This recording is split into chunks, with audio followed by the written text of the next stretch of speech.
kami si bolang dari Raja Ampat. Bukan di kolam renang pastinya ya, tapi di sini nih. Cara bermainnya gampang banget. Pastikan ada 2 tim yang bertanding. Tim kami dengan tanda ikat kepala berwarna merah dan tim Ance dengan ikat kepala warna hijau. Setiap tim harus bekerja sama untuk mengumpan bola sampai masuk ke keranjang tim lawan.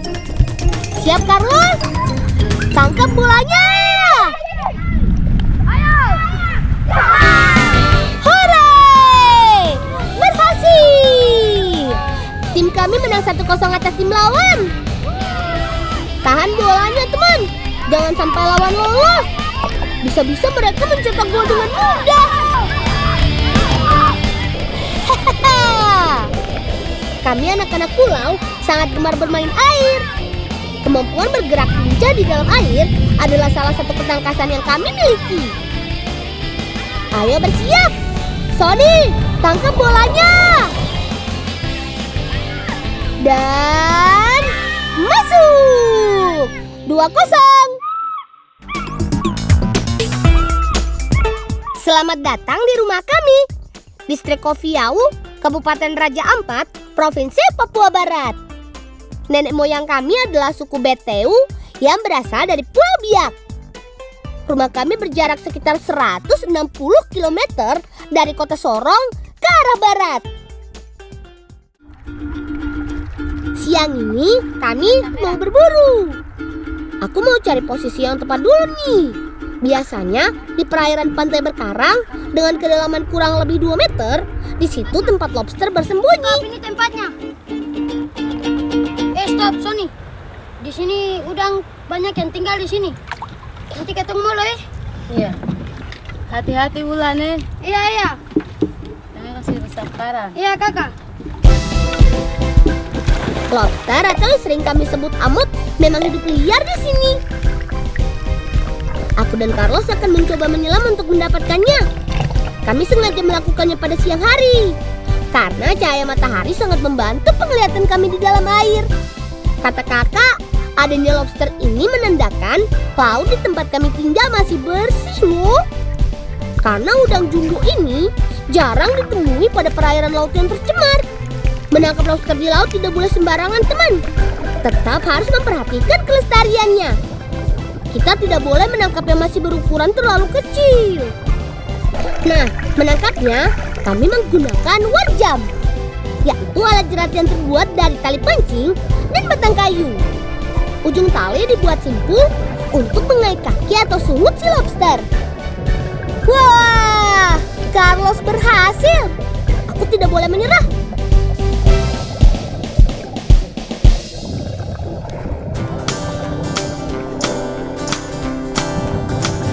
Karena corak tubuhnya yang mirip karang, itu artinya aku harus lebih jeli mencarinya. Insem, kamu dapat tidak? Coba yang di sebelah sana ya. Yeay! Aku dapat nih. Duh, senangnya. Perburuan kami akhirnya membuahkan hasil.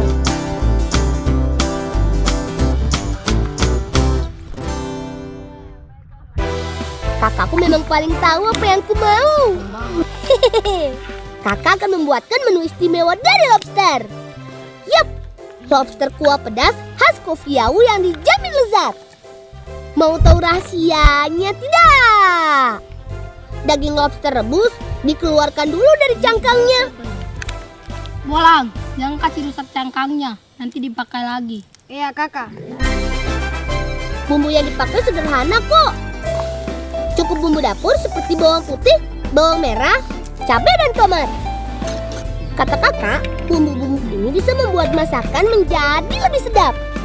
Tak lupa juga daun serai dan cabai besar untuk tampilan masakan lebih menarik. Carlos, kamu Oh iya, apinya belum. Ada Sony dan Carlos. Mereka paling jago deh kalau urusan perapian. Hehehe. Tinggal tumis semua bumbu halus sampai harum. Cus! Aroma rempah-rempah memang juara. Selanjutnya, masukkan daging lobster yang sudah direbus dan dipisahkan dari cangkangnya.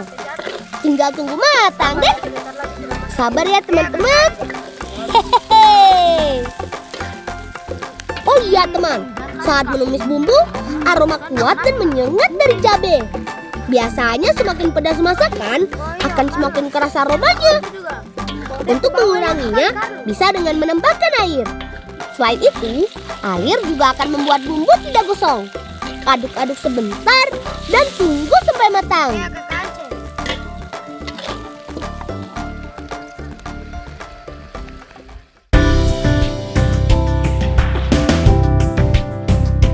Dagingnya empuk, bumbunya enak. Ini nih, masakan super istimewa. Sebagai anak pulau, kami senang makan hasil laut kami. Apalagi makan lobster. Selain lezat, kata Bu Guru, daging lobster mengandung banyak protein dan sangat baik untuk perkembangan sel otot. Iya, baik untuk pertumbuhan anak aktif seperti kami ini. Hahaha.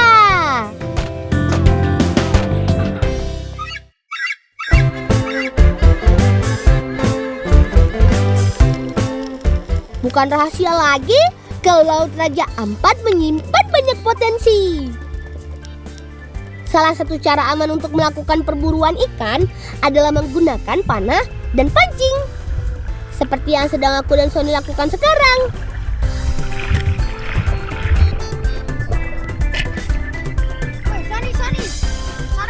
Sony. Saya dapat. Saya juga dapat ini. Kita dua dapat sama-sama. Mari kita dua cari lagi. Yo, cari lagi. Ayo.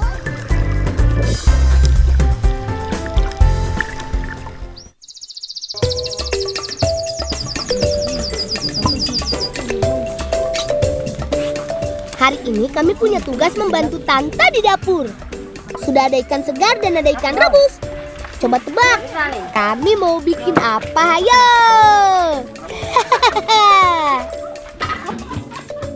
Ya, kami sedang bersiap membuat abon ikan ala kofiau. Tantaku bilang, ikan yang biasa diolah menjadi abon adalah ikan kerapu, ikan tenggiri, ikan kakatua, dan beberapa jenis ikan karang lainnya. Sony, nanti kau dan Carlos rebus ikan yang sana ya. Iya. Sabar masuk ini dulu. Iya, Lang. Saya jalan rebus. Ini kamu dua rebus ya. Di dapur sudah ada kakak dan tante yang siap membuat bumbu. Lagi pikir apa? Pikir apa? Tidak pikir apa-apa. Cuma potong bawang pedis-pedis ini. Oh, Bawang bikin ikan cepat. Lagi-lagi kami harus berbagi tugas. Tugasku memisahkan daging, tulang, serta kulitnya. Ingat, hanya daging ikan saja yang digunakan. Tulangnya jangan sampai tercampur, soalnya nanti tidak bisa hancur. Selanjutnya daging ikan ditumbuk sampai halus. Tante bilang untuk membuat abon ikan diperlukan bumbu yang banyak. Mulai dari bawang merah, bawang putih, garam, batang serai, lada, hingga merica halus. Bolang, apa itu kemarin?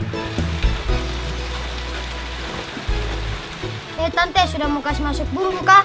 Bolang bisa bantu. Tidak usah, nanti biar kakak sama tante yang bikin saja. Kan Bolang mau bantu. Baru nanti siapa yang bikin itu? Api sana. Bolang mau bantu, Bang.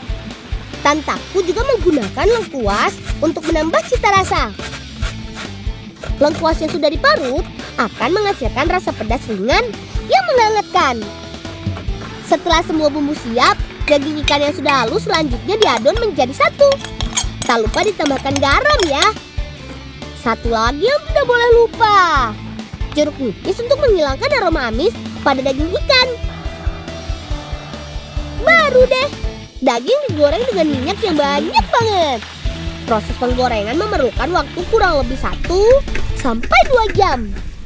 Prosesnya penggorengan selesai kalau abon sudah berubah warna menjadi kecoklatan. Terakhir, abon yang sudah matang, kemudian ditiriskan.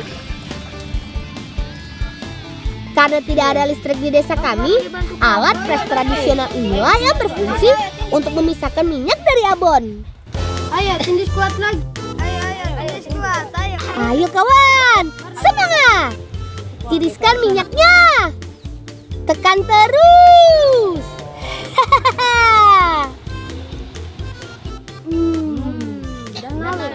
Aku sini patroli sih. Iya tante, nanti baru kita bantu orang-orang patroli. Iya.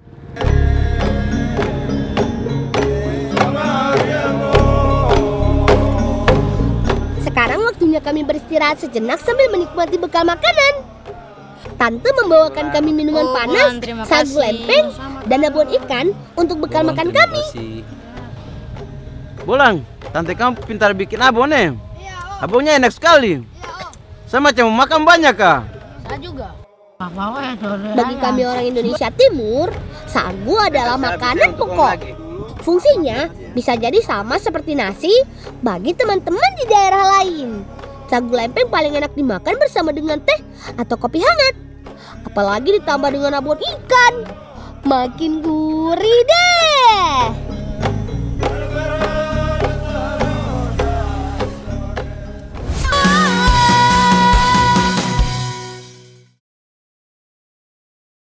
Satu, dua, tiga.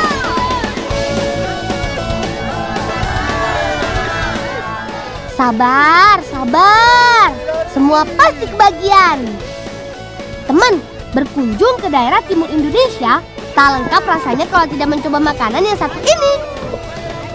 Papeda.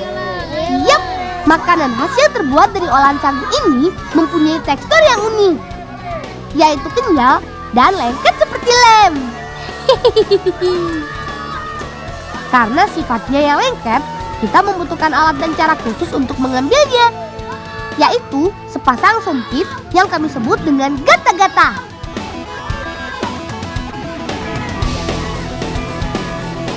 Uniknya, kita tidak boleh berhenti menggulung hingga papeda masuk ke dalam piring. Tenang, papeda ini tidak akan jatuh meski dibawa berlari jauh, asal kita tidak berhenti menggulungnya. Unik bukan?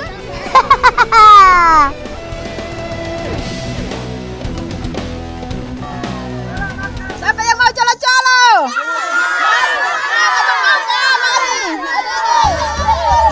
Teman, papeda memiliki cita rasa yang hambar. Biar makin nikmat, bisa dimakan dengan ikan dan siraman sambal colo-colo khas Pulau Buru.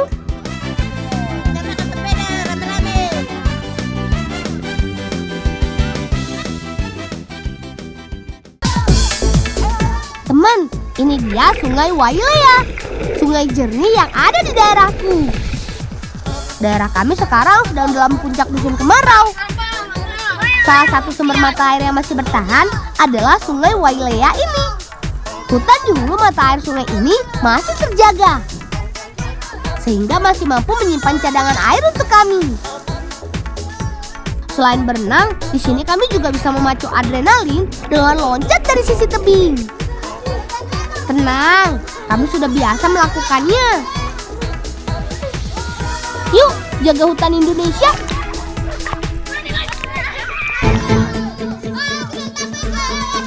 Aduh, kalau sudah mandi di sungai sering lupa waktu. Jadi lupa kalau ada tugas dari paman untuk mencari rotan. Syukurlah, rotan incaran kami belum ada yang ambil. Batang tanaman rotan dilindungi oleh pelepah berduri. Jadi, kami harus membersihkannya dahulu. Mirip dengan tanaman bambu, batang rotan pun berruas-ruas dengan ukuran antara 15 hingga 30 cm. Biasanya memiliki diameter sebesar 2 hingga 8 cm.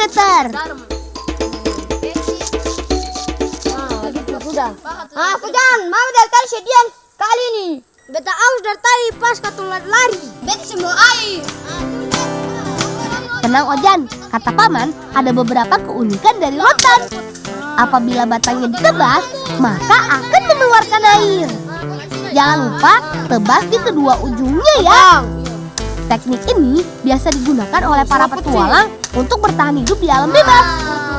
Selain untuk menghilangkan haus, air rotan ini juga dipercaya masyarakat berkhasiat sebagai obat panas dalam. Rotan sudah di tangan, dahaga pun hilang. Ayo, saatnya pulang.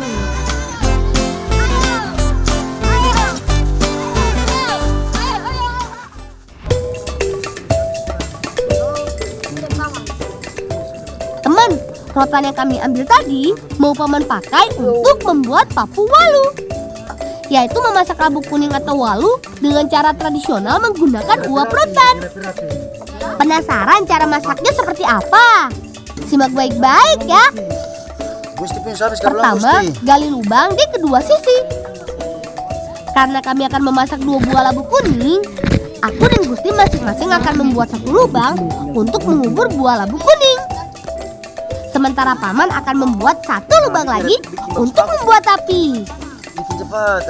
Beri jarak antara lubang sisi 1 ke sisi lainnya sejauh 1 hingga 2 meter, tergantung panjang rotan yang kita siapkan. Setelah ketiga lubang selesai, hubungkan antara sisi lubang dengan galian kecil untuk mengubur rotan sebagai media penghantar panasnya. Selanjutnya, bersihkan lapisan ujung rotan supaya pori-pori rotan terbuka dan maksimal menghantarkan uap panas ke dalam labu.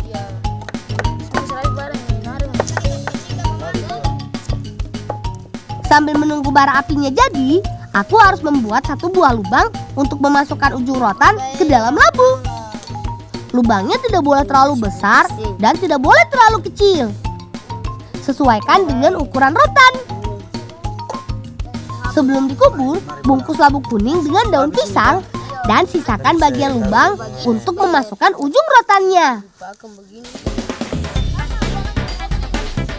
Ayo, kita masak papu walunya. Pertama, kita masukkan labu ke dalam lubang dan kubur menggunakan tanah. Kemudian diikuti dengan rotan yang ujung satunya berada di lubang api.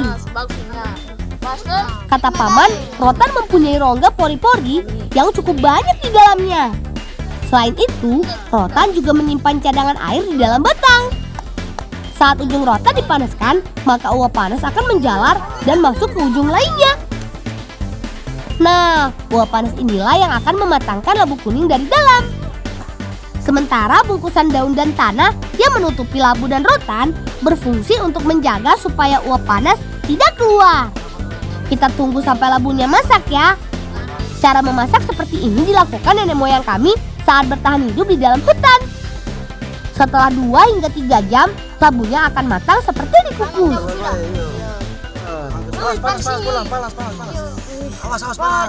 Ayo.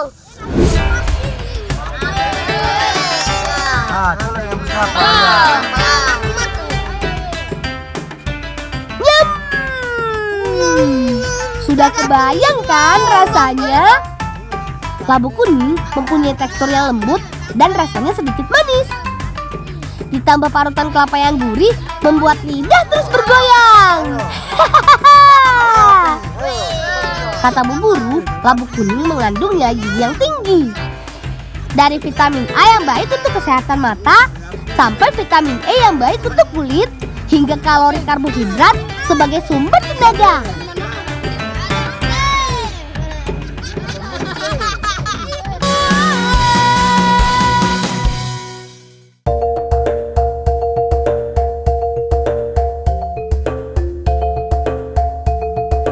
Teman, ingat selalu 5M ya. Memakai masker, menjaga jarak, mencuci tangan, menghindari kerumunan, dan mengurangi mobilitas. Salam otak Papua!